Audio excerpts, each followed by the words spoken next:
Hey everyone, I want to go over the new and exciting news that we have for Dragon Quest Treasures, which is set to release onto the Nintendo Switch on December 9th. And today, not only are we going to be checking out a brand new batch of screenshots and a couple of gameplay clips, we're also going to be checking out just how exactly combat and battles work for Dragon Quest Treasures, as 5 brand new combat features have been revealed due to their latest blog update. So starting out, they mentioned that the action in the game is fast-paced but very deceptively simple. Just approach an enemy and engage them in combat, and your AI-controlled monsters will fight to the best of their abilities, where there's no complicated controls, leaving you free to enjoy the battle as you please. If a hostile monster spots you when you're searching for treasure, it will attack you without a moment's notice.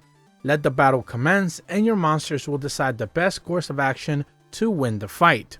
As you emerge victorious, you will be rewarded with experience points, gold, and even items. Eric and Mia can get in on the action using their dragon daggers and catapults to watch on the sidelines as their monsters duke it out. If you creep up on an enemy unnoticed, however, you can perform a sneak attack and inflict massive early damage, which will give you some sort of advantage. Alternatively, you can also let your monsters fight as you concentrate on digging up buried treasures and simply take care of what you want to take care of. At the same time, you do have the option to give your monsters orders. There's 2 different orders that you can issue to your monsters whenever you're exploring. You can tell them to gather around, and they'll rush to your side and shout "go go go" as they seek out near enemies to fight. So you can have them supporting you as you are picking up extra materials, or shout out the "go go go" option, and they will be able to tackle opponents to their best of the abilities. Using their dragon daggers and catapults is Erica's and Mia's best way for you to be able to engage combat, as they're both used against enemies and as you have support allies. Use the dragon daggers to attack monsters and break open pots in different crates if you wish to pick up some materials as well. If Eric and Mia suffer damage, however, they can use magic of their daggers to heal themselves.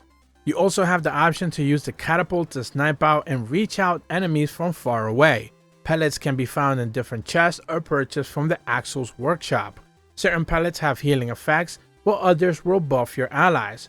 So not only can you choose to go melee focus, but you can also do ranged attacks and do it all on the move.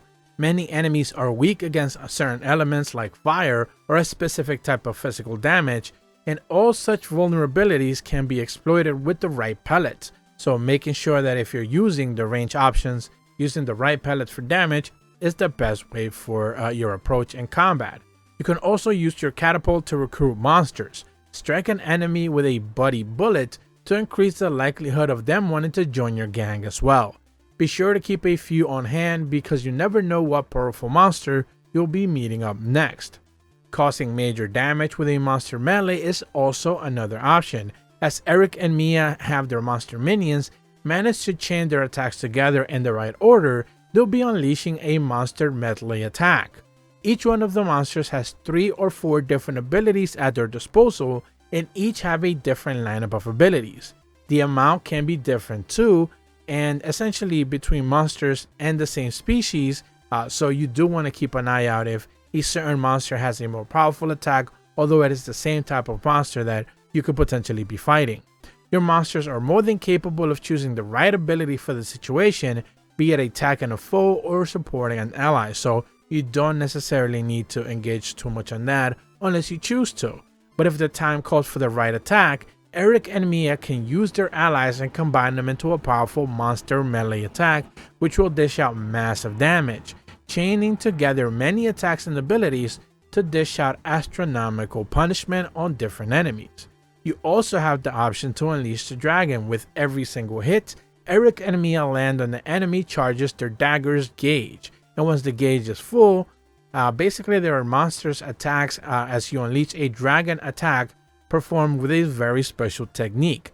Not only are these set pieces skill wonderful to behold, but you'll also be doing massive damage. The dagger gauge appears below Eric and Mia's portraits and can be charged up to 3 separate times for 3 separate supers.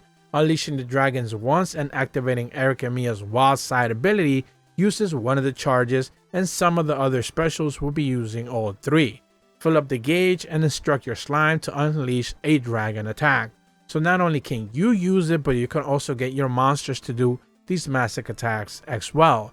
Slimes have a super attack called Meteoric Rise, which causes huge damage to all nearby members, but do keep in mind different monsters of different types will have different attacks. As mentioned, Eric and Mia can unleash the dragons themselves with the ability called Wild Side. The special technique calls out the siblings' survival instincts, temporarily boosting all their stats and increasing their movement speed. Wild Side allows for damaging combos that can be performed while already in motion. And they also mentioned that Relentless Armors is a Giga Slash kind of like supporter attack. Calling the Cavalry will get all the piglets to kind of fight together. The Dark Machinations is another powerful one. And even the Full Beam attack is also available for mechanoid units.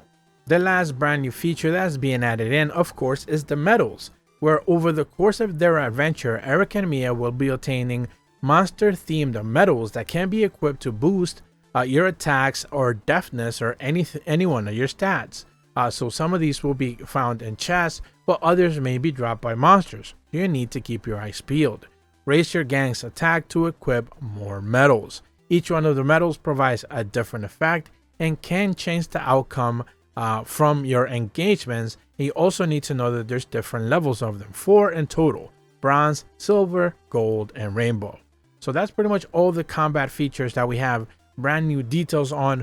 Do remember that the game is set to release onto the Nintendo Switch on December 9th exclusively. The pre-order bonuses have been already revealed as well. We know that you will be receiving 5 Chimera Wings, which will be returning players to the base immediately without losing any of your treasure, which is going to be very key and pivotal for early hunts, as you might run into a tough enemy, get killed, and pretty much lose all the gains you just early picked up. We'll also be getting 15 Better Buddy bullets, which increase the likelihood of a monster wanting to join the party gang. This is something that we just recently spoke about earlier in this video. And lastly, they do mention that if you pre-order the game, whether digitally or physically, you will have the option to pick up 15 full heal pellets, fully restoring your HPs in a single ally. So you will be able to keep yourself topped off health-wise relatively for a long time in any sort of battle engagement. But that's about all the information that I have for you guys today. I'm certainly looking forward to this game. The more information that they provide us with, the more I want to get my hands on it, and certainly probably get a chance to review it as well. If you're brand new to my channel, be sure to leave a like and subscribe, hit the bell to receive notifications when the videos go up, and as always, thank you so much for watching. See ya.